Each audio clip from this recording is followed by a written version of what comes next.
All right. Welcome back to another episode of Slasher Syndrome. I'm your man, OG Acid Funk. We have a guest in the studio today. My man, Chili Sauce Critic, is in the studio. Howdy. And of course, I'm surprised that's the only name you're gonna say. You, it's like 5, 10 of the motherfuckers, man. I'm nicknamed Deep now. Yeah. Well, as always, I'm the one and only Trend. Welcome back to the Kill Box. And we can't forget Mr. Pellerin, David Pellerin, back there behind our engineer for the day. How's it going? Well, our engineer for always. All right, so today's episode is a special one because we are discussing the franchise, Stephen King's own It. Now we're not just now. This is gonna be different. Usually we sit down, we break down films, we give our points of view, we break down how we see, how production goes, story, and all that. It's gonna be different. We're actually breaking down the whole It franchise. We're gonna Actually, kind of doing a comparison. compare and contrast, not just of the films, but I'm also gonna be throwing in the book. You guys know me, like when we did Hellraiser, I had to throw in some bits of the book because I think context is king.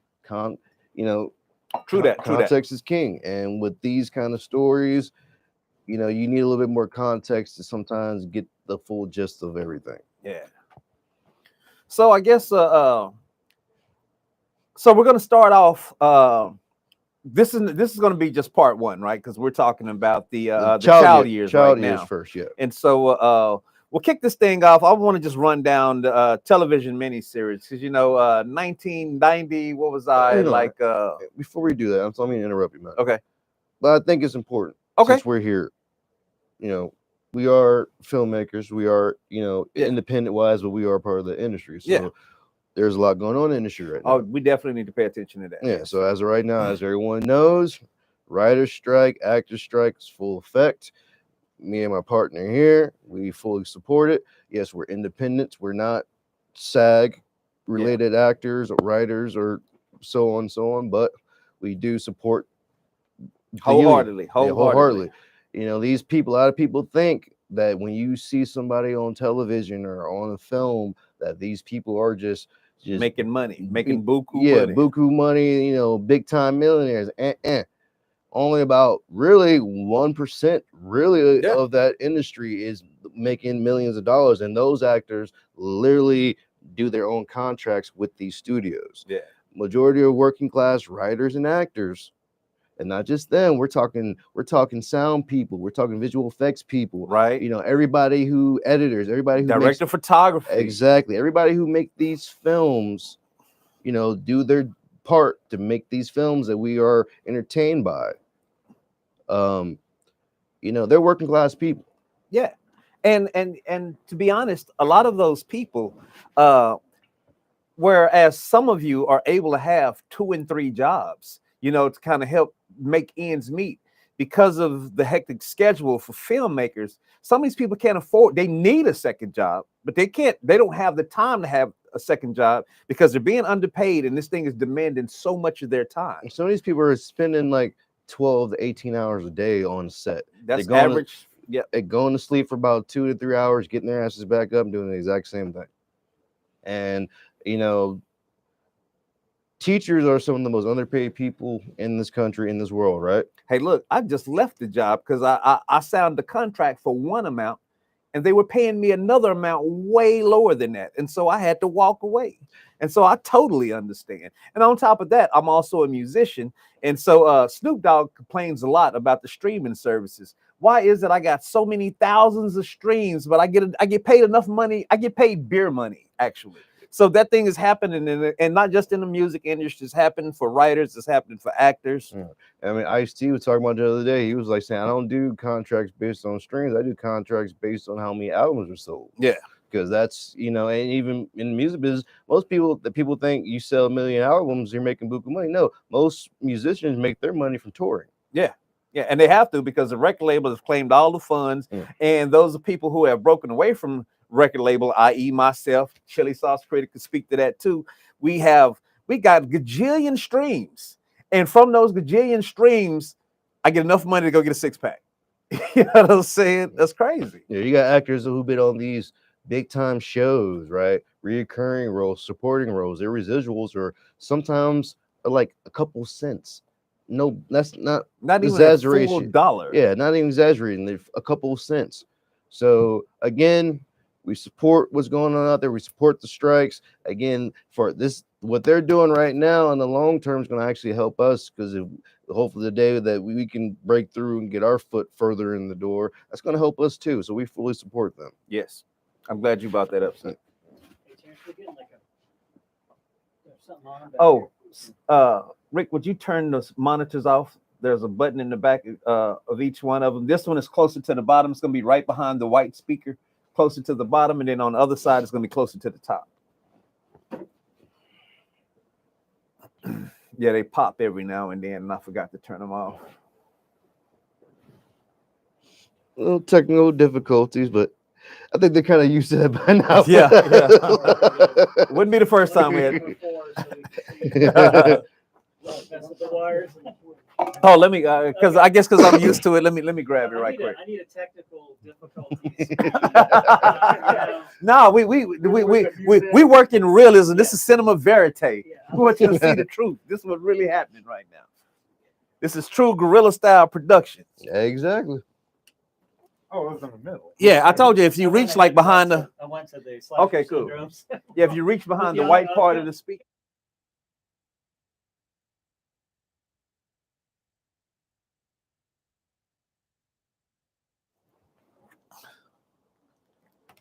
We are back. Yeah, little technical difficulties. It wouldn't be us. It wouldn't be It something. happens. Yeah. All right. So again, we support the strike. We support the unions. Again, in the long run, what they're doing is going to help us and every other working actor, writer, filmmaker, storyteller out there. Yeah. So keep that man. And they ain't the only ones. UPS about to go on strike too. Yeah, UPS. Yeah, but it's a lot of Teamsters people- about to go on strike from Yeah, UPS. There's I have a question. Does that mean I'm eventually going to get paid? yes, it does. Possibly. One day, Eventually. eventually. Yeah.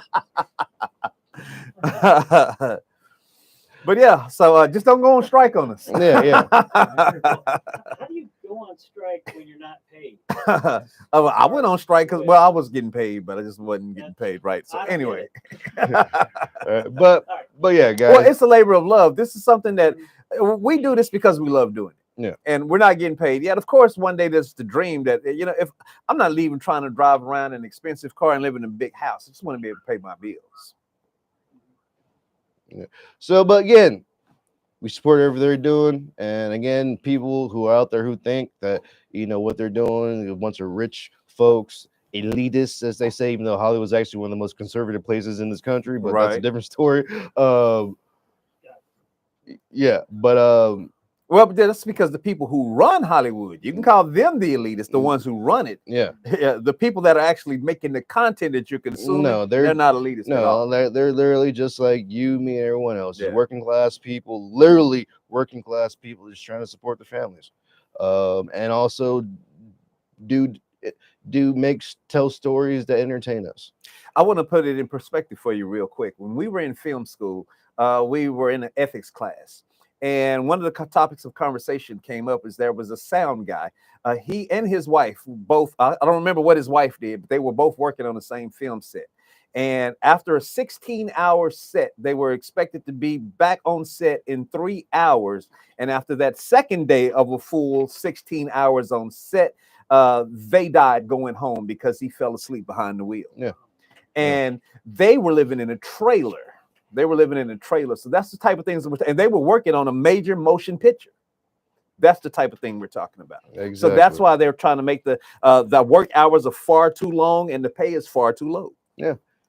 And so again, just think about that. Anybody out there who may be listening to us or watching us who may think what they're striking about is bullshit, try being in their shoes and try looking. If you're out there trying and working every day, slaving at work, trying to support your family. That reminds me of this meme, and it's funny, but the dude is so sincere. And there's this Mexican dude, and he said that he's like, I don't want to work anymore. I'm working all the time, and I never have money. And that is real shit right there. Yeah. It's real shit. Yeah. Yeah. So again, a little food for thought, Yeah. people. Slasher and slashettes, as I love to call y'all. Yeah. So let's go on and get into this. So I just want to kind of get into some of the. So I want to break down kind of before we do that. Let me just kind of give the people the backstory of just when the book was written and when it came out. Okay, yeah, that- that's the best way to start yeah. with the book. Yeah. Because that's what this all started with, Yeah. was the book. So Stephen King came up with this idea back in 1978. All right. Originally, the background behind this, like, if y'all remember the old fairy tale, Three Billy Goes Gruff. Oh yeah. That was the initial inspiration for it. Originally, it was going to be a troll, like under a bridge type story. He didn't start writing this book, the first manuscript, until 1981. It took him 4 years. He completed it in 1985. Now, as we know, by 1990, this was a major hit book, one of his most profitable, successful books. Even though, So just kind of piggyback on what you just said. So the makers of the 1990 series, they used only 1,138 pages from his book. That means they only use 1,138 pages. yeah, and that's literally that is how long that book is. Okay. It is 1,100, about 38 pages. Yeah, up until originally it was Stephen King's longest book up until the re-release of The Stand. So when The Stand was originally released, his publisher asked him to cut about 400 to 500 pages out the book. Yeah. So the book was already long as it is, and then when it re-released 10 years later, actually the same year that this miniseries came out, it became 1990. it became the longest written book he wrote. But yeah, the miniseries, because that chronicles the whole book from beginning to end. That does literally cover over the whole 1,138 pages of story. But yeah, go ahead. I'm sorry. Oh, so the miniseries aired November 18th through 20th. A little Thanksgiving, early Thanksgiving. yeah, right. There's some juicy for Thanksgiving, and then it was Lawrence Cohen who adapted this from the book. He adapted it to the screenplay, and for the 2-part 3-hour movie. So the original series is going to last you about 3 hours, and it goes in 2 parts. If you cut out the commercials. Yeah, if you cut out the commercials, of course. And if you think about it, usually the tone is set. So usually about 42 to about 45 minutes is actual content. Everything else is commercial ads and stuff like that.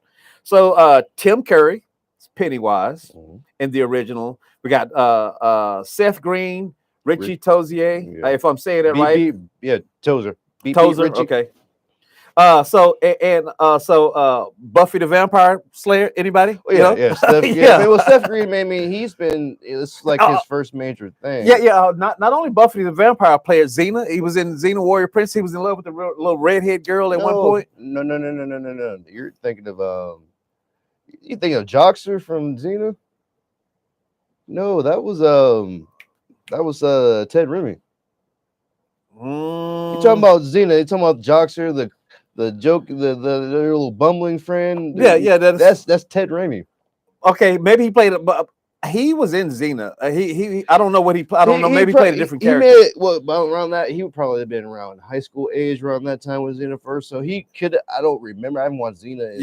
He was in there. I don't remember what character he played, but he was in there. But I just know that I put Buffy because that's the first thing that came to mind. Because so he was in this was one of the first big things him as a young star. He was in Buffy.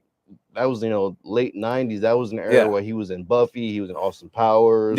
All kinds of high school comedy type stuff around that time. But I love Seth Green, man. Man. So this cast is there's a lot of stars that you see today.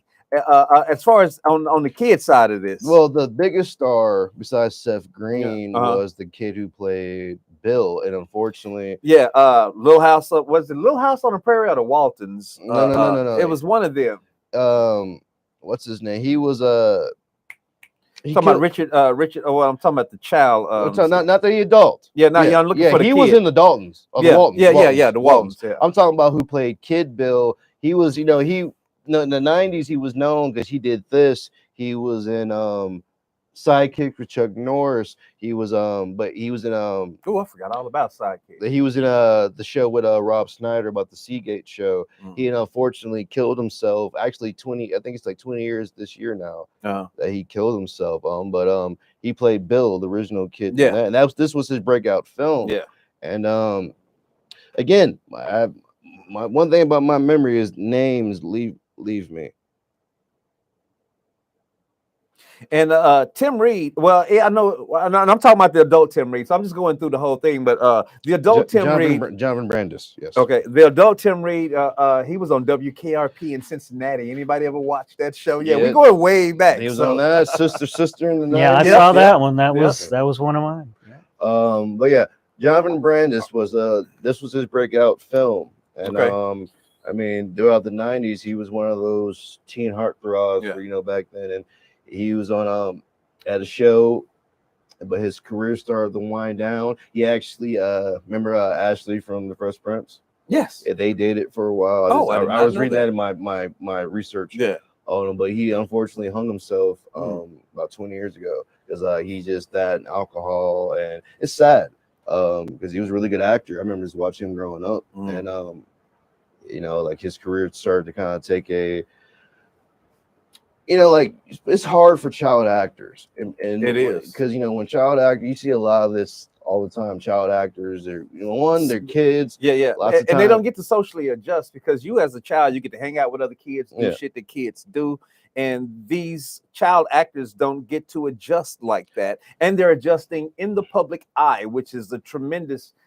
feat, particularly back then and before. Like nowadays, Nowadays, you hear about like on Stranger Things, Winona Ryder goes out her way to make sure those kids were protected, and they weren't messed with, because she started out young acting too, and so there are a lot of different things now that these child actors that can hopefully protect, but even to this day, you still see child actors. Yeah, they get cyberbullied.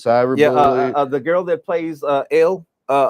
Stranger Things. I had to have conversations with my classes when I was still teaching at Sam. We were talking about how she was cyberbullied, and people were she's a fucking star, and kids are still making fun of her and her haircut and stuff like that on social media. The kid who played Lucas, his parents had to have a talk with him, like, look, when you go to these conventions, stuff like that, he talks about the racist shit he's had to do it as a child actor. His parents has said, look, you're on a big show, but you never forget you're still black. You're still black, and there's still gonna be people out there that don't care what your character is, how good you are, or how popular your show is, or how good of a person you are. They just see that. So and it's hard, but fortunately, stuff I read, you do have a lot of actors out there. When you have kids on these sets, you do go out the way to try to protect them. And that's good. We've worked with child actors on my projects and other stuff, and always try to make sure that these kids, are in good hands. Exactly, in good hands, that they are taken care of. Exactly. But yeah, so it had a great cast, and what I love about the It cast from the newer films, right? They all talked to these the original actors. They all actually, when they got cast, they all had conversations with them, and they all encouraged them. One of the kids, the one who played Ben, Kid Ben, is in It Chapter 2. When we meet adult Ben in that film, the original Kid Ben is there in that same scene. But and that's a cool thing too. You have the passing of the torch between generations. And, hey, go out there and make the character your own. But this is what I did. But go out there and make it your own. Exactly. But the original. So for me personally, this again, tonight's episode and next week's episode is going to be compare and contrast. Basically, for me, story wise, I think the original beats the newer films. Visually, and certain character aspects that were fit closer to what King wrote in the book. The newer films hit that spot on. The violence, stuff like that, we're gonna get into. But for me, story wise, I like the original 1990 miniseries Yeah, better I'm gonna have because to concur. you know, you have the full story from the 1957 years to the 1985 years. Yeah. And no, my bad. They actually changed it. So it's actually 1960 in the miniseries Yeah. and 1990 in the 19 hold on, it's 1988. It starts out, the newer series starts out 1988, and the mini series, that's what I'm talking about. The Yeah, miniseries yeah, it starts starts out. out. It's 1960 as Yeah. kid years, yeah, exactly, and then 1990 as adult years. Correct. exactly. Yeah. In the book, right? Because I said I'm going to bring in aspect of the book. The book, the kid years is 1957, adult years 1985, the year he actually completed the book. So there's not that much of a time. I'm sorry, gap. it starts out in October 1998, not 1988, 1998, for the theatrical release that came out in 2017. Okay, gotcha. So that story starts in October 1998. Yeah. So just right, you know, coming into the 90s, Yeah. out of the 80s, and when we get to Mike's character, we're gonna talk a lot about. Oh yeah, that. there's some issues there. Yeah, there's some issues with there. Mike characters in the newer films that Yeah. I didn't agree with. But yeah, but I think the 1990 version story is better. It's just it follows more along with the book. Yeah. Um, So as far as production wise, now there are some differences between the 1990 series and then the 2017 thing. And I was going back and I was trying to decide which one I like best. And the thing is that so in film school, we're always talking about we don't want to do a gang of flashbacks.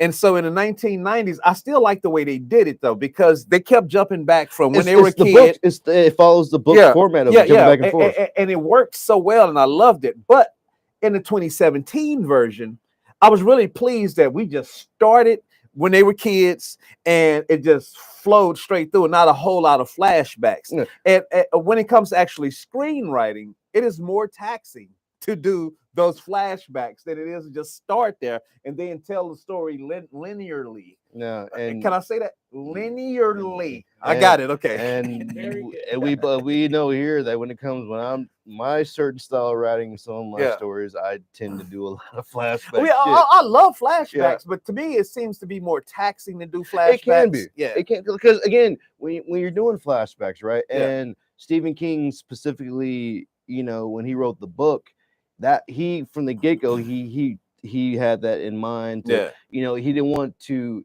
Basically, it's like a mystery. Yeah. Yeah. When you find out shit when these characters find out as adults. Yes. And Yes. That's like what. And that's what I loved about it. And so usually that many flashbacks in a movie, if you're not Stephen King, don't attempt that. Because it usually don't work well when you do a gajillion flashbacks, you know. But he had it planned out so well, and he revealed to the audience as the characters were finding these things out, or as the character were remembering these things. Yeah. These characters have forgotten all about this until they got that phone call. Yeah, and I do agree. I do like how in the newer films that you have the first film, kid years, Yeah. second film, adult years, and in the adult years, they still use that element from King when they're starting to remember stuff. Yeah. They have the flashbacks, and you remember things that they didn't show us in the kid years in the film version, in the theatrical version of it. And you know, I thought that was a really good. I thought Andy Muschietti, if I'm pronouncing his name correctly, did a good job with that aspect of it. But I still like. I like. And don't get me wrong, I like both versions. Even though, same here. yeah, no, I have issue. I like both versions. I have issue with both versions because Yeah. I'm a Stephen King's one of my favorite writers.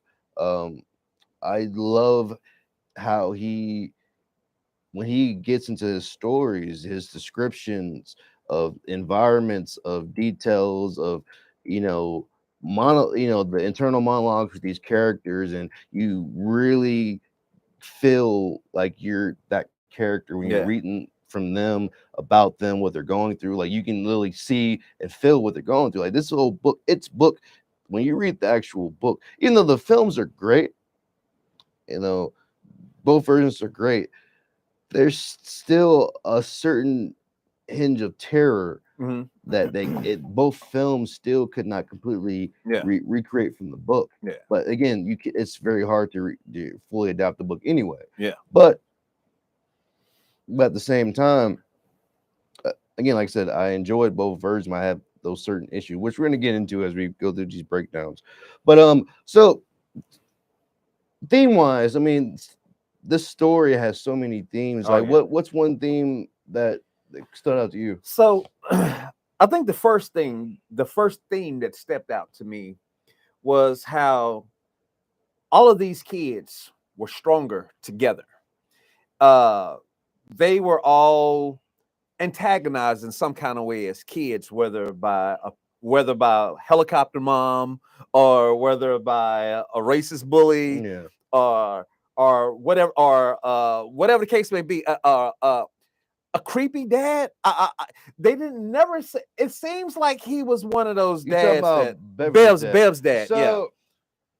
again, well, Like in the movies, they don't really go in detail, but you know that you kind of get the feeling Okay. that he might be molesting this okay, child or well, attempting well, to, let's, or well, something. let's break down Bev's character for a second. Yeah, right? let's go into the book. What does Stephen King write Okay, about? so well, actually, before we even get to the book, let's break down those two scenes we're talking about. So we're Okay. talking about the scenes where Beverly's dad. So the creepy thing: Are you still my little girl? My little Or girl. what is it? Or is it my little girl or my baby or something like that? You're Still my daddy's little. Are you you're still daddy's little girl? Yeah.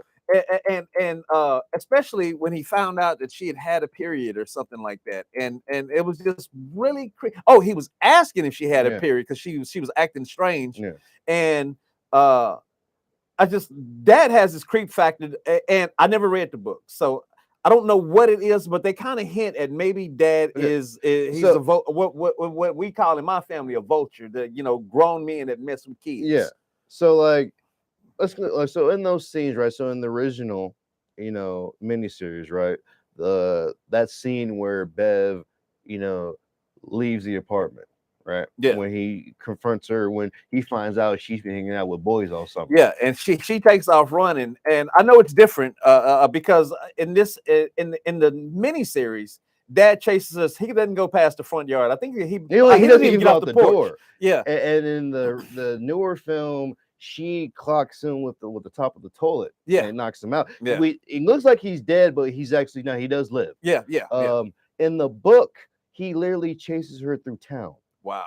and all the adults see it but don't do shit Yeah. because of its power over the Yeah, town. and so that's another one of my themes. That's the biggest theme that overarch they even talk about in the story is that Derry is sick. Derry is sick, and that sickness is that everybody turns around. Nobody does anything about anything. They turn their head and look the other way. Or they also say it is Derry. Derry Yeah. is it. Yeah. So before we get to that part, that's a very important thing. Going back to Bev and her dad. So in the book, right, just like in the films, he finds out she's been hanging around with boys, right? Yeah. And it's a disgusting scene because like he asked her, are you having sex with these boys? Pull your pants down, let me see. Mm. And she doesn't, and its influence over this town, because he doesn't actually molest her, right? Yeah. And he beats on her at times. Like Yeah. in the book, in both versions, in the film, it's just her and her dad, but in the book, her mom is there. Her mom works, right? And there's one scene in the book where she's having a conversation with her mom before she leaves to go to work.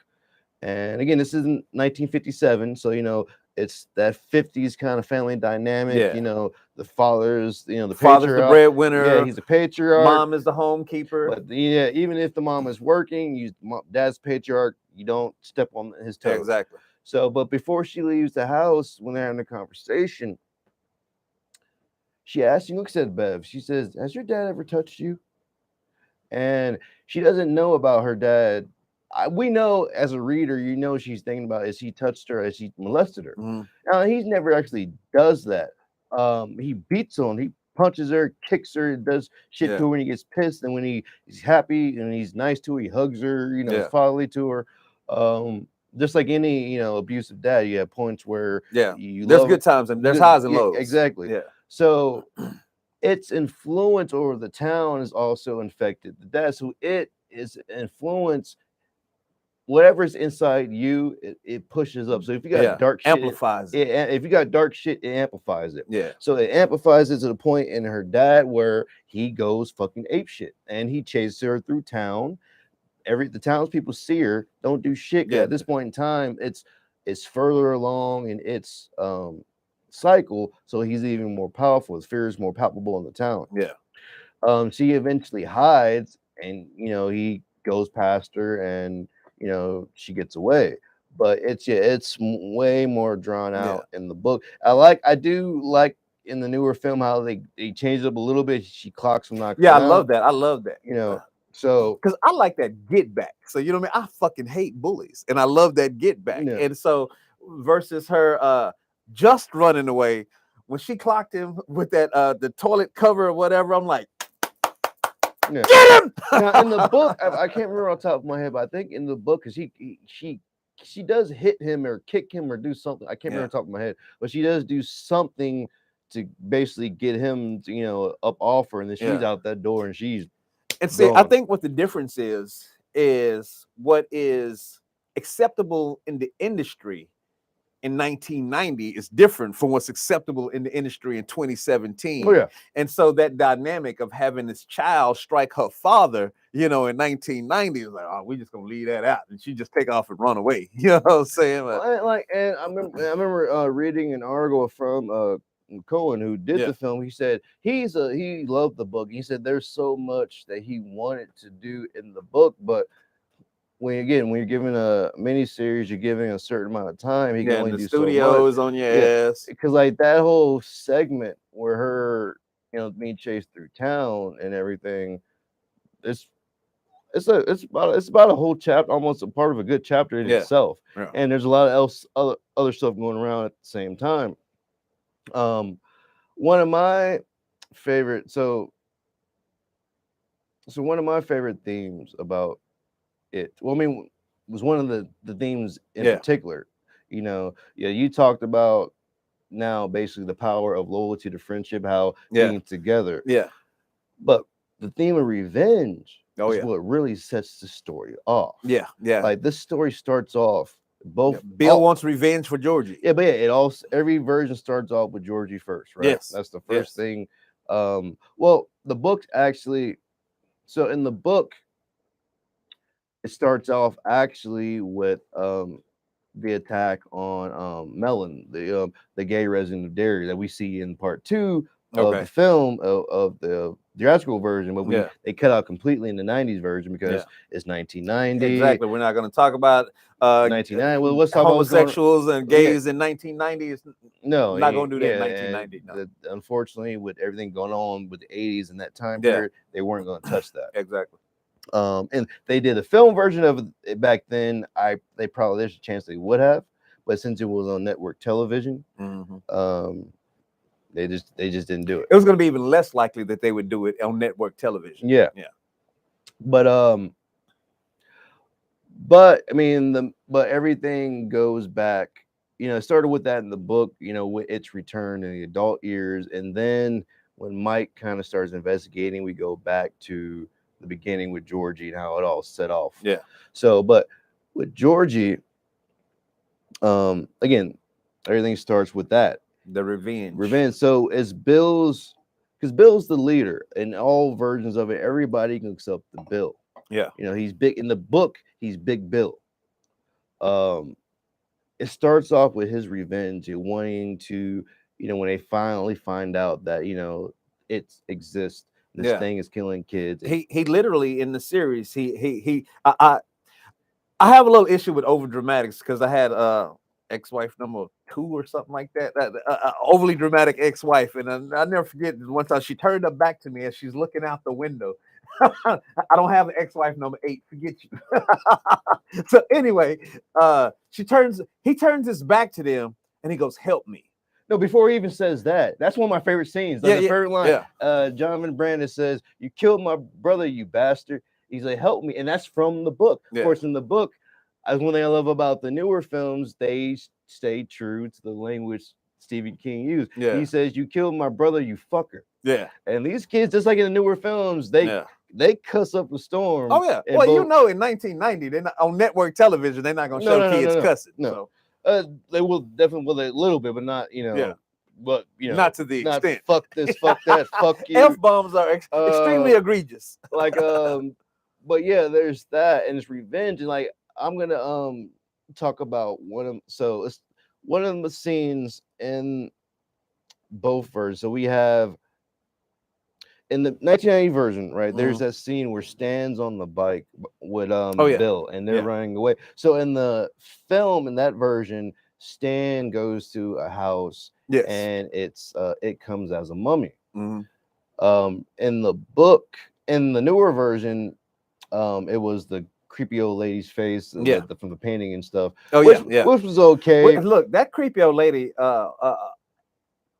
Me as a kid, you know what I'm saying?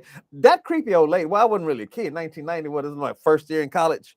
Or whatever. Oh, a kid, but not a kid. Yeah, yeah. But I had dreams about that. That old that shit freaked me out. The twisted face. It kind of reminds me of the broke neck lady from what's that house?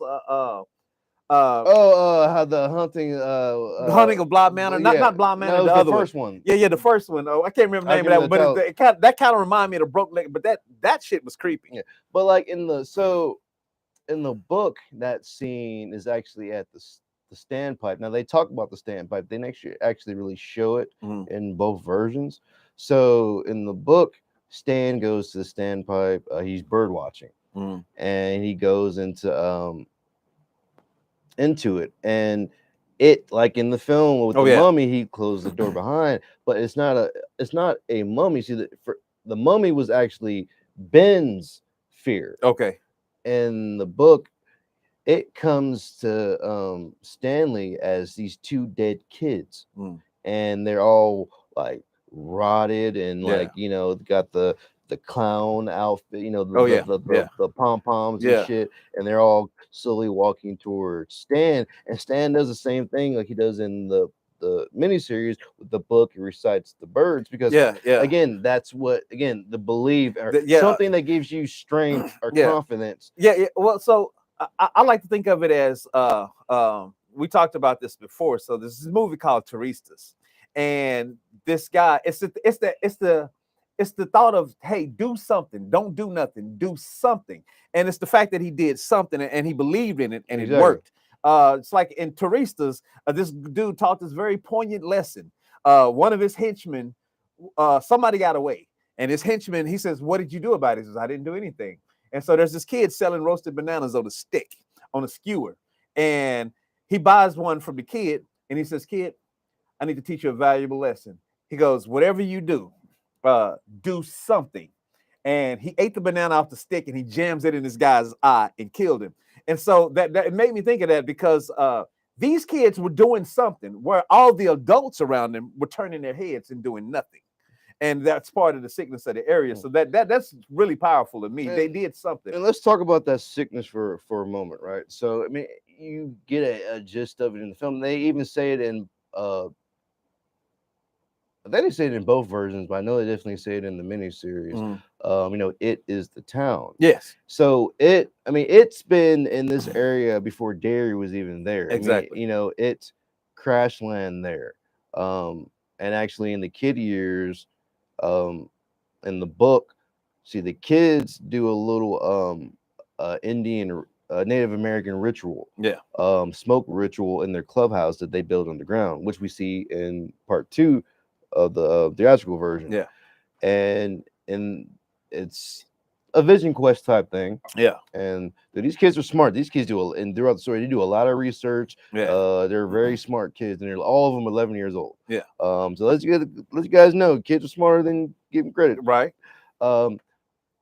Everybody's in there, but one after another, the smoke is too hectic, and before long, it's just Mike and Richie, and they're the ones who actually have the vision where they see where it comes from. Okay. And it crash land here, and where Derry eventually is, like millions of years ago, and just basically slept. But like going back to that sickness, right? And in the book, you should have more characters. Like when Mike's doing research, like in the thing. Like he's actually chronicling the whole history of Derry in the Yeah. beginning of the book. And it's part of his research about it and learning more about it. But Yeah, it's I mean that's his role. He's the librarian. yeah. Yeah. But you find out that most of the townspeople, they know something's different about Derry, but Derry is a very, very profitable place. Yeah. More than it actually should be. And they know something's going on, but like in some of their minds, it's like in the book it's described as it's just part of, I guess, the sacrifice. The success of Derry is one of it. Other is that its power is so strong that when it influences them, they don't even They don't realize realize they they're don't being realize it. influenced. Yeah. Exactly. Because there's one instance where, like you said, when there's a scene where Bev's surrounded by Yeah. Henry Bowers. Yeah. There's another one even more dire than that when Ben Ben and again Henry Bowers and the crew, but Ben actually cuts him on his stomach, Henry, and he kicks him and he flips over the back. A whole family drives by, looks at the situation, and in slow motion they turn their head and keep on dipping. Yeah, and that is some of that is partly taken from the book because it shows that its influence on these adults. Yeah. Remember, every time shit happens, like there's blood, someone's hurt, even when the kids are like cut by it, Yeah. you know, when they're fighting him, even though they're covered in blood, nobody sees it. Yeah, that's why. So that brings up another scene, one of my favorite scenes, and it goes back to Bev. So we're just sticking to the kid years. I want to do a comparison. So I'm gonna have to jump into the adult years too. But when Bev, she's in the bathroom and she hears this voice coming out the sink, and they all these kids say, "I'm so and so." All these kids that are missing, Yeah. "I'm so and so. I'm so and so." And she looks down, and blood just splatters everywhere. Yeah. And she starts screaming. Her dad comes in. He can't see all of this fucking blood. Yeah. And that's taken directly from the book in both versions. Yeah, and she goes and gets her friends. Tell me, do you see it? Yeah. And of course they see it. And the thing is so that's that metaphor. The adults, they've already chosen not to see what's going on. So of course they don't see it. You know, and only these kids see it because they're not trying to ignore this shit. They want to find out what it is and get rid of it, you know? No. But yeah, like, so going back to like one of my favorite scenes, again, I was talking about Stanley and on Back of the Bike with Bill. Oh yeah. And they change it. So in the book, that chapter is called Ben Dermo Beats the Devil Part 1. Okay. So it's actually Richie, and Richie's my favorite character throughout every version of it. And while he leaves an impression in every version, yeah, Richie's the funny one, right? Yeah, beat Richie, love Richie. The one and the trash mouth. Yeah, Richie, beat Richie. Yeah, always got something to say. Yeah, he's a shit talker. Yeah. He's a character. He actually plays a much bigger role in certain aspects in the book, and in this version, in the book, so Richie's fear is a werewolf. Right, we see that in the original version. They don't show it in the newer versions. The only thing they show for Richie in the newer versions is when the giant Paul Bunyan statue turns to it, and that's directly from the book too. Okay. And tries to like crush him and eat him and shit. Yeah, but we see in the mini series there's a scene where he's with the werewolf in the basement of the basement of the school. Yeah, in the book, it's the scene. It happens. So this is Ben, not sorry Ben, but Bill, Big Bill. Yeah. This kid here steals his dad's pistol. Walter PPK steals the pistol. I'm going to Nebolt Street. Richie comes with him. I'm gonna kill that motherfucker. Yeah. He goes. So I love in the book. So they go back to Nebolt Street, right? Because this is after Eddie's told them about the leper and all that shit. And the leper, leper's another thing too. Yeah, that was creepy. Yeah, but the shit that he says to Eddie in the book compared to the film. Okay. Yeah, I'll get to that in a little bit. But so they go back there, and I wanted them to show the scene so bad in the newer versions, but they didn't. They go down there, right? And it's, again, remember, it takes the form of individual fears, but once they all know about the fears, they all can see it. Yeah. So they go down there into the basement, right? And it pops up as the werewolf. Richie's like, it's the werewolf, it's the fucking werewolf. All you hear is Bill say, you killed my brother, motherfucker. Pop, pop. So he puts 2 bullets into the werewolf's head, doesn't do shit. Yeah. So it tells him, now I'm going to kill you. So they both scramble out the basement. They get on the bike, right? But the description is so like Richie's on the back of the bike. And you know, just like you see in the miniseries, we stand on the back. Yeah. You know, Bill's focused on getting the fuck down the street. Yeah. Richie's turning around the whole time. The werewolf was right fucking there. Right on his ass. Yeah. He literally, like, if Bill hadn't upped the speed on the bike, there's one moment, damn near Richie would damn near lost his head or his arm or some shit. Yeah. But the moment they get down past Kneeball Street, they almost collide into some moving cars. That's when it disappears. Yeah. But like how King wrote that scene, just the tension, just all from Richie's point of view, like looking back, and you know, he said he could smell the werewolf's breath as he was that close. Yeah. Yeah. I just really wish that scene would have been in the film. Yeah. But again, you know, going back to the miniseries, so in the miniseries, like I said, they replaced it with Stan. They did a composite of the sandpipe and all that into one. And again, we see in all adaptations, there's many times like one character in the book or play or whatever will be in this position or this part, but for the theatrical version, they may change it up just so if you're familiar with the book or the play or whatever, there's a little bit of you know, freshness to it. Yeah. So where you don't feel like, oh yeah, I've seen this before. Exactly, blah, blah, exactly. But I just wish that scene would have been badass. But at the same time, in 1990s version, I mean, that still would have been cool back then. Yeah, too. I think that still would have been. But cool in the nice. newer version with today's visual effects, that would have been fucking badass. Another thing I like about so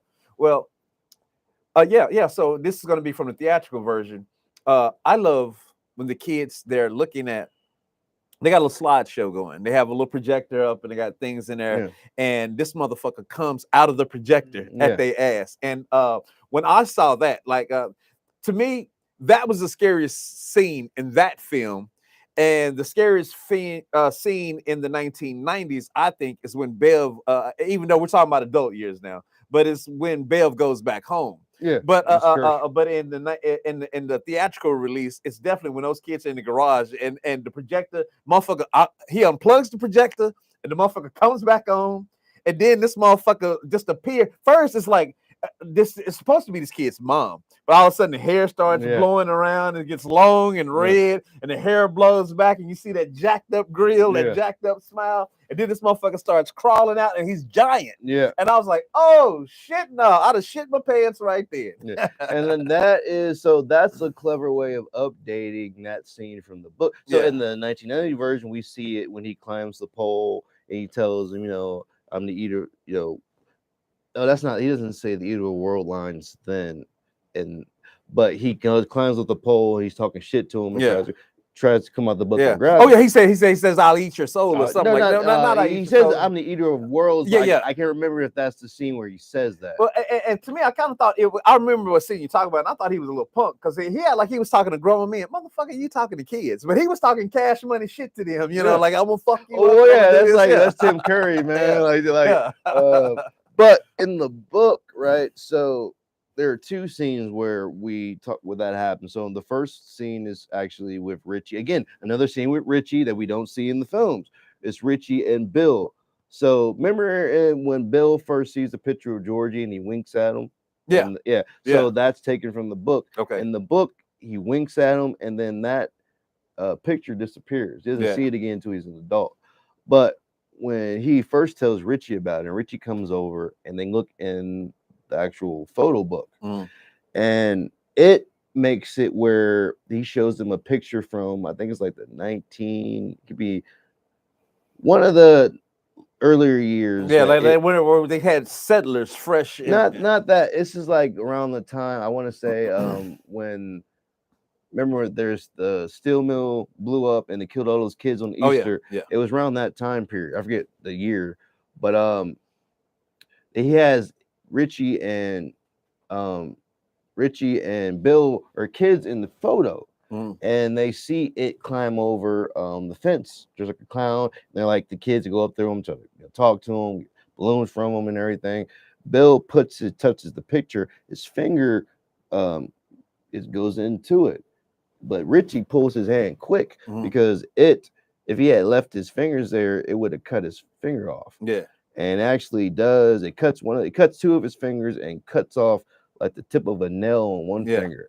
And then later on, when Mike brings his book over to him, and the scene is just like in the original miniseries, like that, but it's even more fucked up Yeah. to a degree because you see it, even before he's doing flips down the street, Yeah. and the adults don't see him, but the kids are all running away from him because like they even had King has a bit of dog like they could every time it's around, you could smell this death Yeah. when he's around. And like the kids like they're wrinkling their noses, they run away and they're crying and shit. Then he runs up gets on the pole and tries to come at him. But Okay. in the book, there is a sheet over the picture Okay. that keeps him from like coming out and grabbing him. Okay. Um, Yeah, because in the television release, his hand comes out Yeah. of the book. Yeah. But yeah, like that, like those like little things like that are like up the creep factor. And Yeah, like definitely. in like the book, it does a good job. I mean, the films do a good job of showing the fear of these kids, but the book does a good job of just really giving the description of how they feel, the Yeah. dread they feel Yeah. when, just the smell. This is one thing that films can't translate, is unless someone makes reference to it. Yeah. It's just the smells. Well, there's been some talk about 4D theaters. So they already have like these 3D theaters where Yeah. you go in and the seat has a rumble pack in it. Yeah. And so they've been talking about 4D theaters. I'm not sure I want to go to a 4D theater mean, where they introduce seats into the theater. And it's like, I don't know if I want to do all that 'cause right I there. don't want to be smelling like dead bodies and raw For sewage real. and shit. I'll man. pass on all of that. Yeah. No, thank you. Passing on that. It's Yeah, not- what could that stink be? You know, Right? where's that coming somebody from? shit Yeah, themselves and- out Was of that the you? movie. Was that you? I have Okay. a very strong sense of smell, so like I'll be like, nah, fuck that. Give me a regular 2D theater, man. Yeah, Get for real. I'm sorry, what'd you say, Chili? Oh, that's saying everything for realism. I mean, yeah. I mean, Yeah. I'm all. I'm not gonna sit up in the theater smelling like rotten bodies. Yeah, but like, everybody's dead bodies and shit, and we all know if it's a movie in the summer, dead bodies stink in the Lord have mercy. Yeah, put some heat on some funk. heat. Yeah. You should make a song called that. Put some heat on some phone. Yeah, but you know what? I think I will. But yeah, so like another scene that. So we talked about let's like the leper, right? Yeah. Eddie's Yeah. fear, right? Yeah. Because Oh, Eddie Spaghetti, my man. see in the miniseries, Eddie Casbrack. Yeah, well, I no, know I'm it. saying it's funny. Like in the miniseries, he's called Richie's joke name is Eddie Spaghetti. In the book, in the newer films, is Ed's. So Yeah. I like Ed's. the difference between them. But like his thing is the leper because he has a fear of Yeah, his mother's turned him into a hypochondriac. Yeah. because she is his mother That's the helicopter mom. helicopter mom, yeah, and like she is when she He's lost taking placebo. And this kid ain't got nobody's asthma, none of that shit. His mother just convinced him that he's a sickly kid. Yeah, it's like, and it goes back to, it's kind of like I relate his family life. I mean, this also one of the themes is about family life. Yeah, you know? definitely it is because all of those kids have there's something going on that's wrong in their family. Yeah, like with Bill, he had a very normal family life, but once Georgie died, his family became dysfunctional because he's in his room, he's mourning his brother, and his father has accepted this, but his father has no empathy, no sympathy. Get out of this room. I told you not to be in this room. Well, I mean, but true. That's like, his way of. That's his father's way of dealing with death, and it makes the family dysfunctional. It seems like that. I will say it seems like that. Yeah. But you have to keep in mind too that it is influencing these adults. So like the parents, they're so influenced by its power that he makes them basically crazy and ignore Bill. Like they're so deep in their depression over losing George. Yeah, they mean, that's can't see already- that this kid that you still have needs some help. Exactly, and that compounded with its influence Yeah. makes it 10 times worse. Yeah, So we're talking about the family life. So going back to Eddie, we find out we don't really see it in the films. Like in the first film, in the miniseries, his mom is like just a very older lady, and Yeah. the theatrical versions closer to the actual book version. yeah. So the funny thing until I even mentioned it to you that the lady who played Eddie's mom in chapter 1 played his wife Myra in chapter 2. But when it goes back to the book, because Yeah. in the book, Eddie marries a woman who Like his looks mom. and sounds Yeah. just like his mom. Yeah. So we find out, see, when Eddie's dad died, his mom's basically just kind of Lost it. and just became like she wasn't like that to begin with. But then also you throw in its influence, Yeah. and it just turns out to shit. So his mom, yeah, she's crazy and racist in the book. We talk about you. One thing that I did not like about the newer films, which I wish they would have, which is ironic, is they really watered down the racism. Yeah. And the racism, and Stephen King, one of the themes is dealing with racial and religious discrimination. Yeah. You have the racial discrimination with Mike. You have the religious discrimination with Stan being a Jewish, Yeah, he was Jewish. anti-Semitism. Because because in the book, it's described, Henry Bowers hates all the losers. He hates Stan as a Jew, but he hates nobody worse than Mike because he's black. Yeah. And plus, Mike's let's actually talk about Mike. We're going to talk about Okay. this. So Mike character is, again, he's the guy who brings them all back together. Yeah. I'm gonna talk about kid years Mike now, and we'll talk about adult years next Okay. episode. So in the book and in the original miniseries, we see that Mike is the one who does a lot of the history, the research. He's Ben the does a lot, librarian. and it's in the story as kids, it's Ben and Mike who really do a lot of the most of the research and Yeah. everything. Yeah. So Mike, he's this historian, and he becomes a librarian, the guy who brings it back together, the guy who remembers everything. And we need to point out the only reason why he remembers everything is because he never leaves. He never Derry. leaves Derry, and that goes back to his father, which in the newer version, in the original version, the miniseries, you don't see his dad, but we know he has a family. In the newer version, they turn his family into fucking crackheads. and Yeah, they end up yeah. setting the His fire. father's not even his. In the newer version, it's his grandfather. It's that who's runs- raising him, but Yeah, that's who's raising it's him, yeah. because his dad and his mom were crackheads, and his Yeah. dad in the apartment or something set a fire. Yeah. And it Which I got to admit, that kind of pissed me off a little bit because he had an honorable family in the 1990s story, and in the book, but then we get to 2017 release, and now all of a sudden they just crackheads. and I think What the fuck? and I think they did that because you go from the 50s to the 80s or 1990, but you Yeah. come right out of the 80s. Yeah, coming through the and 80s with the that's crack epidemic. The crack epidemic. But I mean, you lose so much context with Mike's character, and Yeah. that changes his character. Like when we get to the adult years, I'm gonna have a field day on the adult version of Mike for the theatrical version. But the reason why Mike stays is because Mike, it goes back to his dad. So, and they are We're at 1 hour. Okay. they are Andy Muschietti, if I'm pronouncing it correctly, is doing the prequel Welcome to Derry, Mhm. coming out. Oh yeah. Supposed to come out next year, depending on the strike. Yeah. And that's the prequel to the film. So, and a lot of the majority of the cast is black. So I'm hoping they actually kind of talk more about the black spot now, all that kind of Yeah. stuff. But in the book, so on Mike's backstory, his dad was in World War II, and his dad was stationed in Derry Yeah. during training. And Derry is a very racist town. So the black soldiers weren't allowed at the white bars. Mhm. So the black soldiers, and one of the characters from The Shining is there. Remember the black character from The Shining? Yeah. Dick is stationed there. Okay. With Mike's dad, and he's one of the survivors of the black spot. Mhm. So these soldiers built the black spot to be a black club for Yeah. people to go at.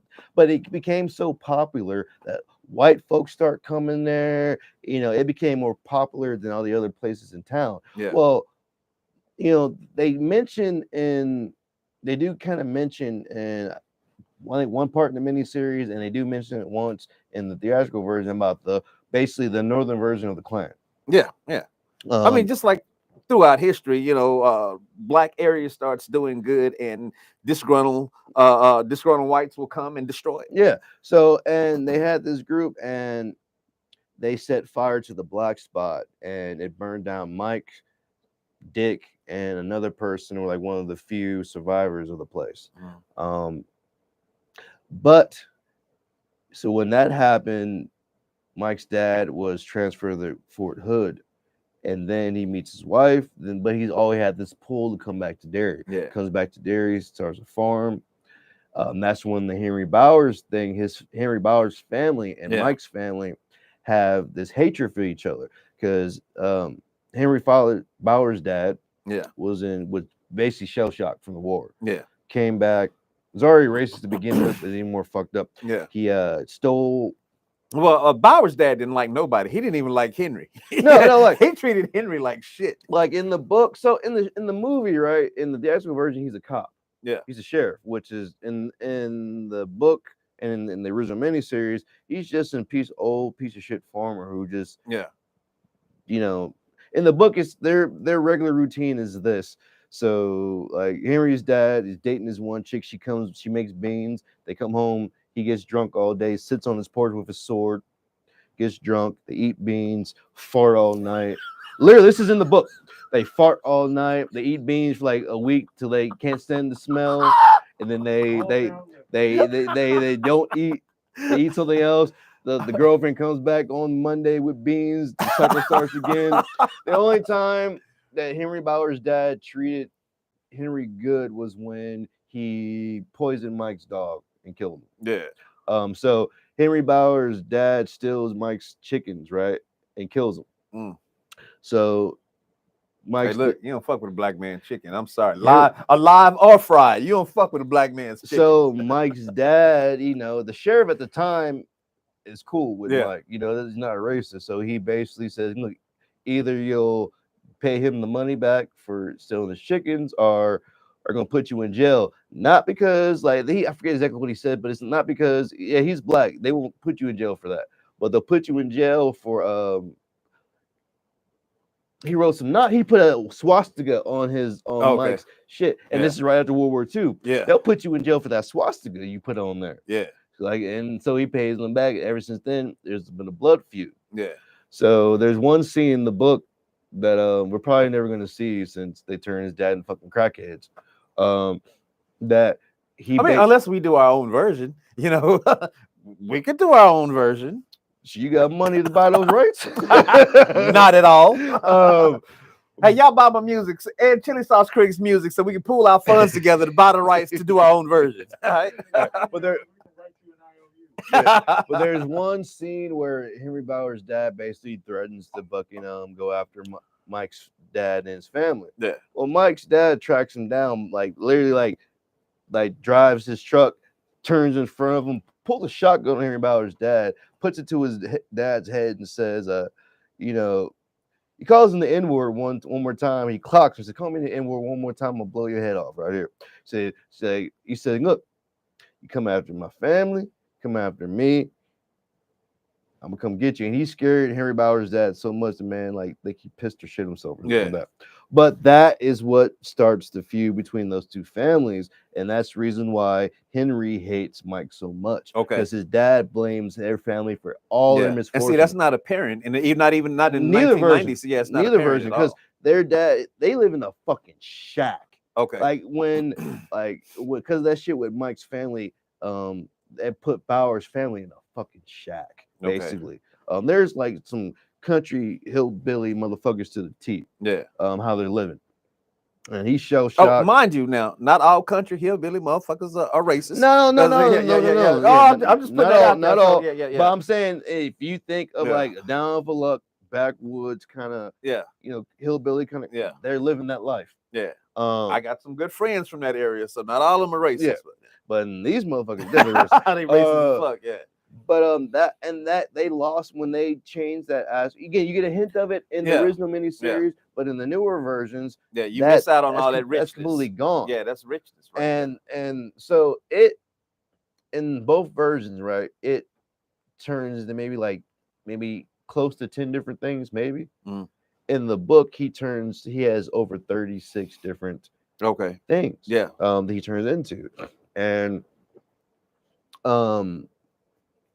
so there's one transformation. We see a glimpse of it in when Mike's in adult years of a bird. Okay. So Mike's fear was his giant bird. There's just one scene that they never do. And I sent you the pictures, right? Of it as the giant bird. So Mike likes to go treasure hunting, and because his dad likes to go collecting stuff around Derry. So do they history. use them like little metal detector and stuff? No, this is Oh. him just going around like different areas looking for shit. Okay. He goes to near the dump and he finds this huge nest with this giant fucking bird sitting there. Bird chases him into this giant like pipe, and he has to go all the way to the end of the pipe just so because it literally buries into the pipe trying to get him. And it's the remains of that factory that blew up when the kids died in Easter explosion. He gets all the way into the pipe and he finds tech like much like towel stuff, and he grabs that as weapons and he's just chunking them at the bird. Yeah. And eventually the bird after like an hour or so goes away. Yeah. But the reason why that was Mike's fear was because when the black spot burnt down in the book, see, when it comes back, and it's also in the show in both versions of the films, when it wakes up and when he comes back, there's some crazy catastrophe or disaster that happens. Okay. When the black spot burnt down, that's when it went back to sleep. Before he went to sleep, he grabbed one of the racists who burnt down the. It's one of the times I was like, "Yay, get him!" One of the racists who burnt down the black spot was trying to run away, and he trips before he can get in the car with his buddies. Mike's dad's watching. He sees this giant bird with balloons and shit. And the pom-poms pick up the racist, right? And fly off. That's basically its last meal before he goes on hibernation. So midnight snack. So basically that's genetic memory from Mike's dad to him. That's why that was his fear. I always love that because Mike in the book doesn't find that out until his dad is in That is very interesting. I dig that. And that's context. That would have been great in the film. Yeah, for context. Mike doesn't find out about that 2 years later after the shit with it when his dad's dying of cancer in the hospital. His dad finally tells him the story of the black spot and what he saw, and that's why Mike's like, so that's why I saw it because it was your fear. And then of course the magic, whatever it is, the opposite forces of it is what brings Mike's dad back to Derry, because this opposite force, which we're going to get into toward the end of this this episode, which they completely, in my opinion, dropped the ball in both versions of the film on that aspect. That's that magic that's what brought him back, and that's where Mike is there, part of that 7. But yeah, like so, and we talked about Mike, we talked about Bev, we talked about Bill, we talked about Eddie. Now we have Ben. So Ben's family, I think Ben's father passed away. He was in the military. Well, see, in the miniseries version, he was in the military. He died in Korea. I think in the book and in the theatrical version, they go with the original. I think he died when he was just a baby. And he's basically raised by his mom's. And his mom has in the miniseries, his mom moves in with the sister, with her sister, and her sister is so there's other kids there. They don't much like him, and the sister is telling Ben's mom, you need to discipline this kid, blah blah blah blah, and it's really she needs to discipline her fucking kids because he's the new kid there. They're not trying to help him readjust to this new life and nothing like that. They're just picking on him, and so he's not much interested in home because all he's got is misery at home. And what I really love about this is this poetry that he writes for Bev, and this crush he has on Bev. Yeah. And it was your hair is like Some about September Ambers or something. September Ambers, your hair is like winter fire. Yeah, September. My heart still burns burns there. Yeah. And she thinks that Billy wrote this poem, and she actually gets an opportunity to test it out on him, and he don't know what the fuck she talking about. And that's in the partly in the miniseries a little bit, and there's also in the book too. She thinks is because he thinks is Bill at first. Yeah. And Ben, he's the builder of the group.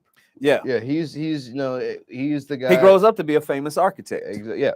Like he's the one when it comes to the so in the miniseries it was silver earrings. Yeah. Right. And they completely cut it out in the newer version. There was no silver anything, which in the book it was actually $4 silver he was given that was left to him by his dad. Yeah. He used one of them. Originally in the book, they were going to turn the silver dollar into bullets. But as they're doing their research, again, these kids are fucking smart. They're doing their research like, well, we can't be sure that this bullet's even going to work. Yeah. Like we need gunpowder, and let's just make these into like pellets, really. Yeah. And Bev ends up being the best shooter. She's the sure shot. Yeah. So this goes directly into one of my other favorite scenes where we do see versions of in both versions of the both miniseries and film. So when they go back to Neibolt Street, right? Yeah. So in miniseries, they don't go back to Neibolt. They don't go back to Neibolt Street in the miniseries, but they take that scene where they go back to Neibolt Street and put it in the sewer. And the theatrical version, they do go back to Neibolt Street. Yeah. And then that's their access into the sewer. Well, in the book, when they first fight it, another scene I wish would have been in the film. All right. So when they go back, and we know how it happens in the film. They go back to Neibolt Street. They find the well that leads down to the sewer, and all this shit happens with Henry Bowers and Mike's character. It's fucking up the bullies and So, but before all that actually happens in the book, it's just the kids going to Neibolt Street, their first attempt to kill it. This happens prior to them going to the sewer. Yeah. So they go back to Neibolt Street. Because Bev's their shooter. They go into the house, and like when it goes back, like it's a giant coming out the screen, right? Yeah. So that's what it does in the book. He makes the house change size. Okay. And like fucks with them. Mrs. Kirsch, right? Yeah. Yes. Where that image comes from, she was actually a pinup lady in the pinup magazine. Oh, okay. That Bev sees at Neibolt Street, which they go try to kill it. Oh, I had no idea. So they don't even tell you. You don't know who the fuck Miss Kirsch is in the 1990 series. It's like she's just a new lady that lives in the house. Exactly. Now. But that's where it actually comes from. Okay. Because I think the kids see the pinup and like they kind of make comment up because she was actually young, nice looking, naked woman on the poster. Kids, yeah. And I was like, wait a minute, that's the old crabby old lady that lives up the street. Yeah, wow.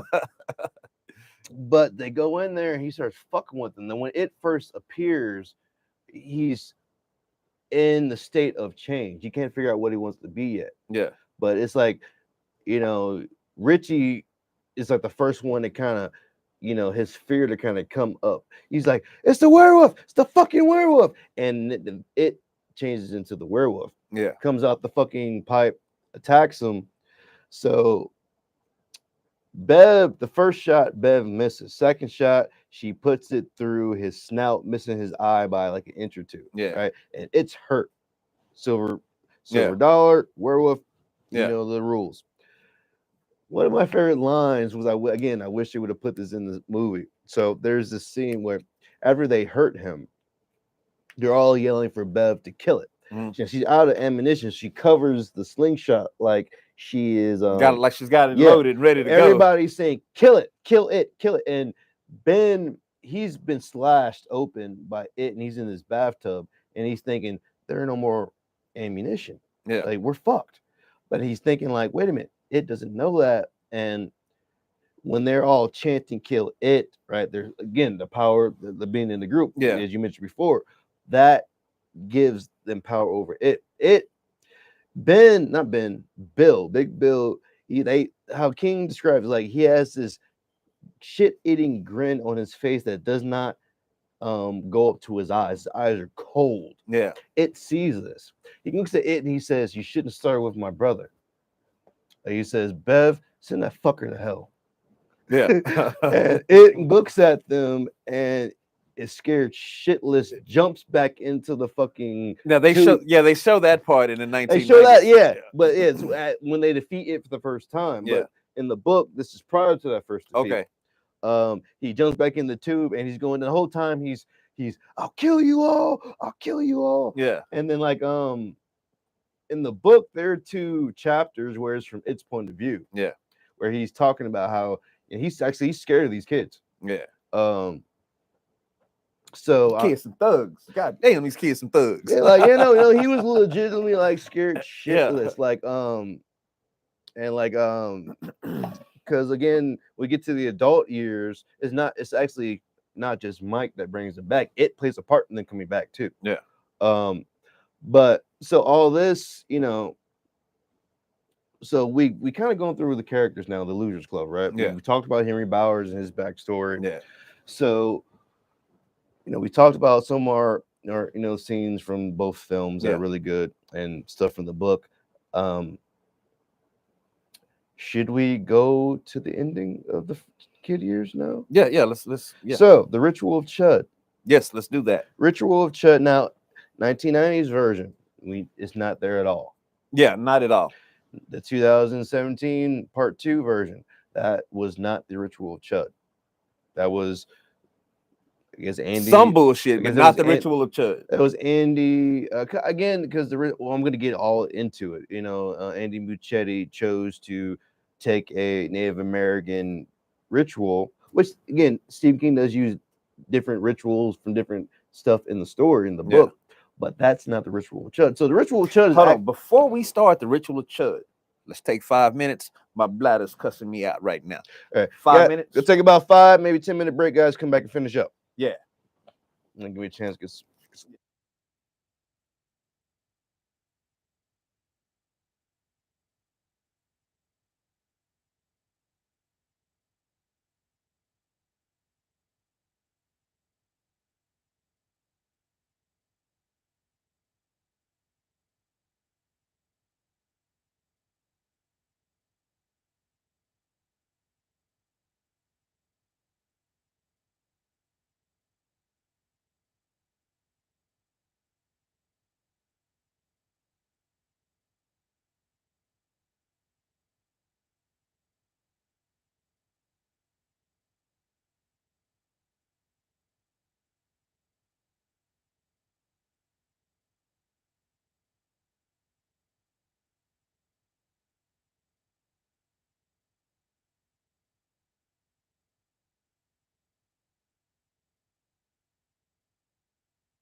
All right, we are back. You know, had to take a little quick break, but we are back here to finish up part 1 of the in-depth analysis. that And we we're are gonna doing. finish part 1 up. We're gonna let Trent run us through the ritual of Chud. Ritual of Chud. All right, people. So again, both versions, the 1990 version, completely did not show the ritual of Chud. I mean, the closest they could, I think the closest they may have tried to show it was the aspect where they're all holding hands, Oh yeah. and Richie was like, "There ain't nothing there." Oh yeah. Okay. Yeah. That's, I guess, that's the closest of them trying to do some kind of ritual. Yeah. But it wasn't ritual of Chud. In the Theatrical release. theatrical release for the adult years, they didn't do it at all for the kid years. They attempted to do it for the adult years. When we get into part 2, I'll go more in depth than that. But I'm gonna tell you right now that what you saw on that version wasn't technically the ritual of Chud. So the ritual of Chud is actually based on a real thing, and for real, it's a real thing. Tibetan religions use it. There are different forms of it in different cultures. Yeah. But basically, the ritual of Chud is it's a duel of wills. You have one person or another person or one entity and another, and they bite into each other's tongues, and it's not an actual physical thing. It's a mental, spiritual type thing. And the goal is to basically is you're saying different things. And the first, kind of like the first person who laughs loses. Okay. Okay. So in the book, when they go down into the sewer, all right. Now, let's kind of break some things. Let's go back and break down those two scenes of the first confrontation with it. Okay. So in the 1990 miniseries, when the kids finally defeat it for the first time, they go out to the sewer. Just like in the books, they're chased by Henry Bowers, Yeah. and his two friends, Yeah. Belch, Yeah. and Belcher and Belch and Vic. Yeah. Patrick Hawksetter. Before we get into it, I gotta talk about Patrick Hawksetter. All right, this dude is the craziest motherfucker in the book. They don't do him justice in the film. Patrick Hawksetter, there's a whole chapter on his death Okay. and his backstory. So he's a sociopath. He has a mental disorder where he believes he's the only real person in the world. Okay. Everything else is not real. He kills his baby brother in his crib because he's afraid that his schedule will change as a kid and his parents will no longer love him and send him away. So he smothers his baby brother, and dad almost finds out what happens, but then his dad throws the image out of his head. Okay, check it out. We got ourselves a raccoon right there. Are you serious? Trying to get through the freaking tile. I'm serious. Holy shit. I thought I heard him walking around. That's a little buddy. That isn't it. Oh, I see. Yeah, I just saw him raised back up into That's the. an actual raccoon. Yeah, we got Are ourselves we a back in Salem raccoon. or something? I don't know. He probably Ladies and smells the gentlemen, we do pizza. have a raccoon in our Yeah, toolbox. right there. He smells the pizza. I bet. Hey, would you mind? We're trying to do a show here. And no, you can't have none pizza. You didn't put Hey, in hey. on this. Hey, get Put away. in on this, man. You put Hey, in on this. You're only allowed at Sam Houston. Right? Go away. I can hear him walking across the tile, and this one's about to fall here. He probably he's like, nah, I'm ready to fuck away from these people. You hear him? There he goes, walking across the ceiling there. Nope, there he is again. Hello. Yes, would you mind going away, please? Please go. We're trying to do a show here. No, you can't have pizza. Make sure that box is closed. Yeah, it's closed, but I don't think it's stopping him. Maybe put the pizza out there and he'll go after it. Nope. Yeah, I'm talking to you. I thought I heard. I'm like, what the hell did I see? His nose sticking out over there. Yes. Hand me the pizza. I'll send it We're over here. great. This is fun. I hope you guys are having a good time. I know I am. So we have an extra visitor on set today. Yeah. Extra guy. I should have just Unauthorized turned the visitor. camera over there. Background extra. Are you still there? Can you go away? Thank you. Man, as long as he ain't trying to come out the store. No, he was coming. He was trying to push that tile out of there. He had his claw. He was going like, yeah, I'm going to get myself some pizza. All right. Back to the show. Yeah, back to Patrick Hawksetter. So his death is one of the most fucked up deaths. All right. For me, and again, before getting Ritual of Chud, the worst death it did in the book that we didn't see in either film was when he killed a 2-year-old child by literally pulling it into the toilet and crushing it. Yeah. and then throwing it around the bathroom. But Patrick Hockstetter, so there's a whole scene with Patrick Hockstetter and Henry Bowers, and let's just say there are some homoerotic stuff that goes on between those two. Okay. Henry Bowers ended up punching the dude in the face for it.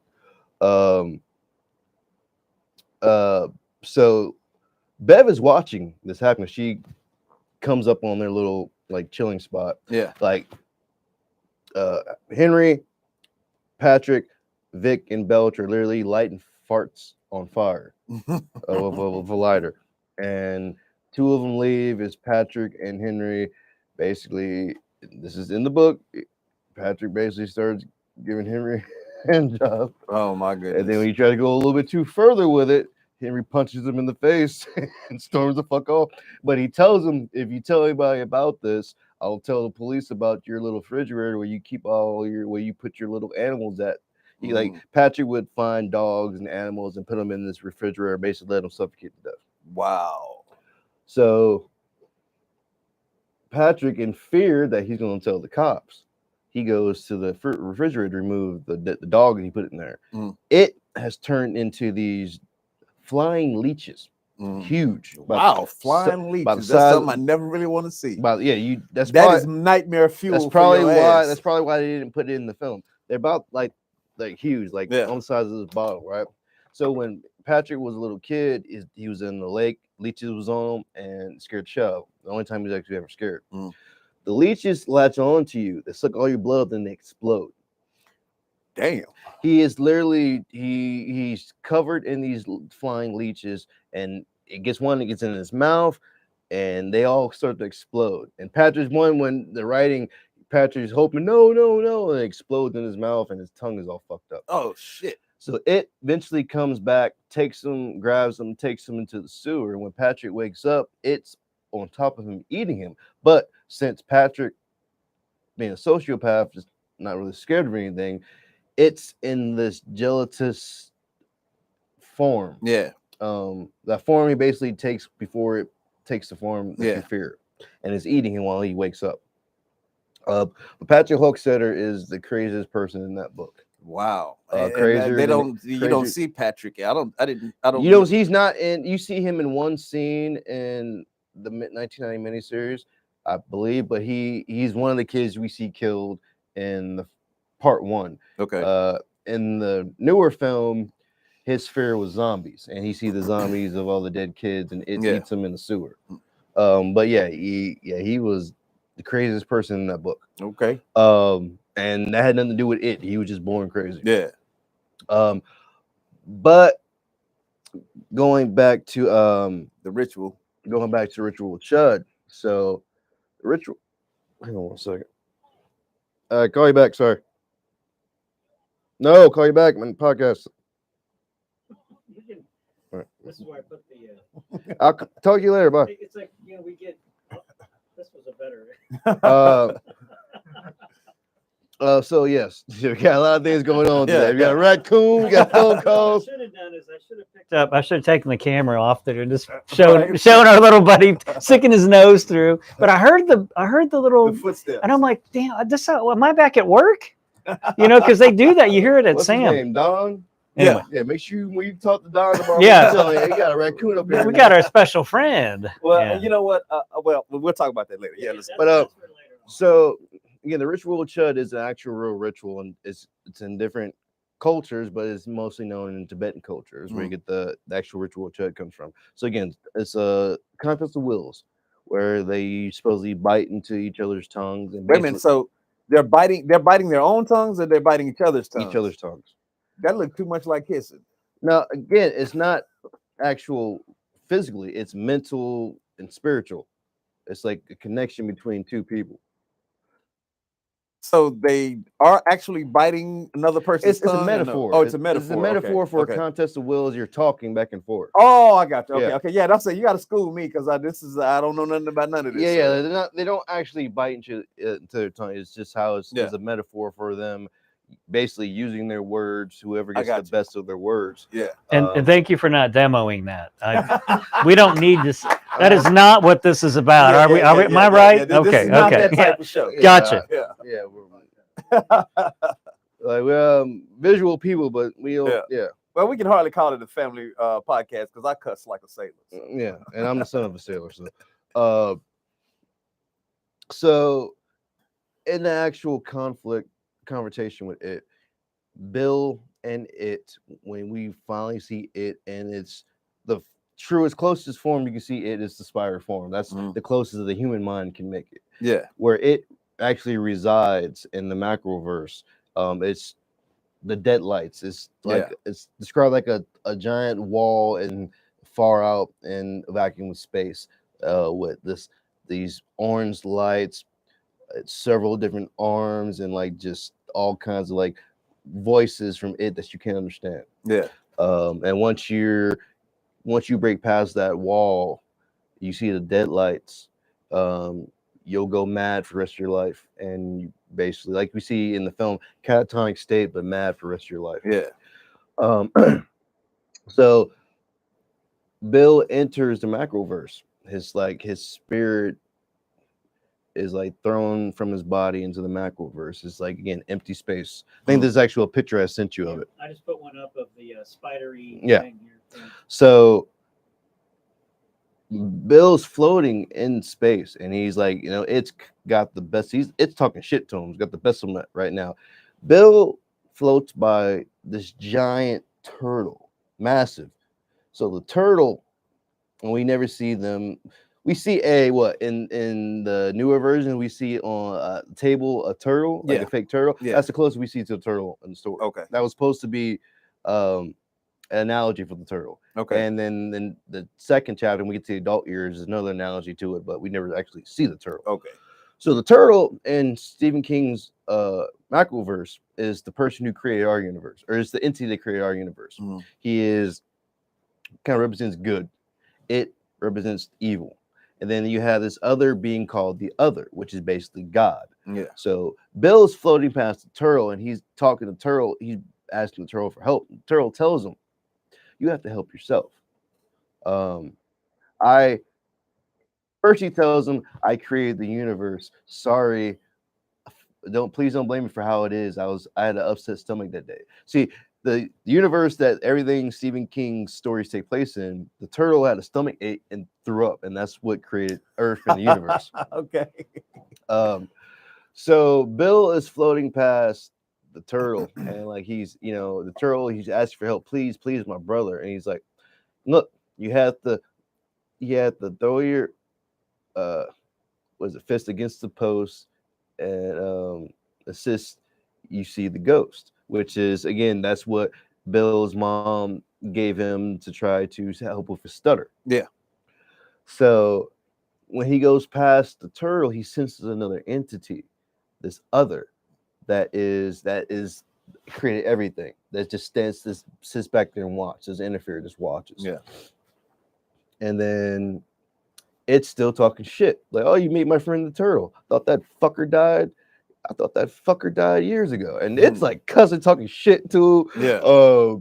And he tells "Once you enter my deadlight, you'll be mad forever." Yeah. So Bill, it says in the book, Bill, in his father's voice, which he never realizes even till the day he dies, that he says the phrase in his father's voice, and he's so much force and strength behind it that it scares it, and it literally physically. See, it is this physically in our world. In our world, whatever form it's in has to respect those laws of that form and can be killed. In macroverse, you can't hurt it. Yeah. But as long as it's here in our realm, it can be killed. So by that contest of wills, he gets the best of it. And it is physically hurt. Like, it's like bleeding. Yeah. So spiritually and mentally, their tongues are attached at this point. Okay. And it's screaming, let me go, please, I'll go away, I'll never come back, let me go. And when he finally lets him go, he goes flying over there. Bill returns back to normal world. The spider webs with all the dead bodies are starting to fall off the ceiling and shit. Remember in the newer version when all the kids were floating? Yeah. The dead bodies? Yeah. That's reminiscent. That's just that version of it basically having them in the spider web. Yeah. That's when he says, well, you'll float too. Yeah. That's what it means when he says you'll float. You're floating. He takes your body up here, put you in these webs. Cocoon you, yeah, in a Exactly, web, yeah. exactly. Stick you to Or the ceiling or that, whatever. or if he kills you, you're some that do not get webbed, their bodies usually float in the river, in the canal, and they're Yeah. found later. Yeah. So it's internally is fucked up. Like organs are like fucked up. How it's described in the book is he's bleeding. Like his blood is this black ichor that goes splattering everywhere, and it basically runs away. And the kids, like Bill's, like we got like the turtle tells Bill, good job, but you better finish him now, because it's harder to do things later than when you're 11 years old. Yeah. Again, your imagination is not as strong as it is when you're an adult. Exactly. Bill wants to go chase him down the tunnel and make sure he's dead, but the spider webs are starting to come off the ceilings, and when they hit you, they rip your clothes. They can like hit you and pull you back. It can kill you basically. Yeah. So, Bev, she's not sure he's dead either. Everyone else is saying he's dead. It's dead. So, to say keep Bill from going down there and getting killed, they pull him back to that little door. Remember the little door in the original miniseries? Yeah, I know what you're talking about. There's a whole thing about that door actually. When we Okay. get to the adult years, I'm going to talk about. Yeah. So they pull him out the door, and that they start their escape through the tunnel. Now that scene happens. I'm gonna wait to the adult years before we get to that one scene that we will never see any live action. Okay. You know what scene I'm talking about? I told you about. It's when the scene when they lose their innocence. Oh yeah. I'll talk about that next episode. Because that scene kind of sets up the magic wise their adult stuff. Yeah. Excuse me. But I mean that's the ritual chud. Yeah. And again, there's so much to that. Again, with the turtle, that ritual, that bit basically opens up Stephen King's universe and what it is much more. Which we know when we get to the Dark Tower stuff, that's where all of it comes full circle. But we don't see either of that in either version. And I think as good as both versions are, I truly feel they dropped the. And I get in the 1990s version TV miniseries. Yeah. At that time, that's There's not a lot you can do. really that'd been like puppetry and stuff. And Yeah. people are already kind of upset. You don't want to make anything hokey if you Yeah. don't have to. But with today's technology, Oh yeah. that would have been visually Stunning. stunning. You took it, yeah. You said before, it's stunning, and just be like, think about now. I sent you a picture of the turtle, right? I don't know about it. If not, I'll send it to you for the next episode. But it's just. Oh yeah, I do. I got it. I'll put it up. You gotta put that like that's like having that visual, this massive like turtle, and this bill floating by it, and then it's out in vacuum space, right? Just think of all the cool imagery you get shown. Yeah, you for know, real. and then showing that wall and those dead lights. My eyes are glazing over just thinking about it. Like, oh man, you know, that's this cool. and like the visual, it's like a heartbeat. The thump, thump. You get closer and closer to that wall where it really resides. Yeah.